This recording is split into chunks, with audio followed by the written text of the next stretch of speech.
You also wrote a book, Substance Over Sizzle. What does that title mean, and why did you feel it was important to write the book for athletes?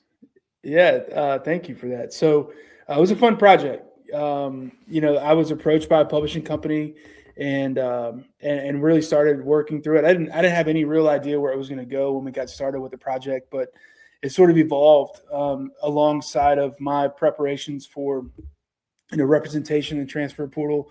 But reality, man, looking back on my career, like I was a blue chip recruit coming out of high school.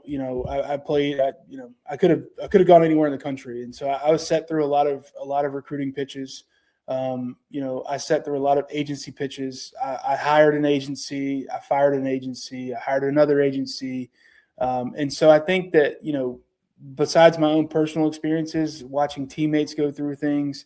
The industry, again, going back to the lie, right? It's always the grass is greener somewhere else. The Sure. reality is that there's a lot of what we call sizzle, right? Like the pitch decks and the cool logos and the cool gear that guys get and the swag bags that get sent out for, camp or whatever it is.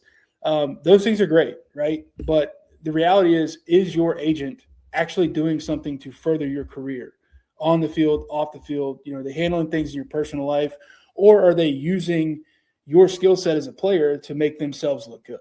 And that's really where the question began, because so many times, we get caught up in situations where we talk to young athletes and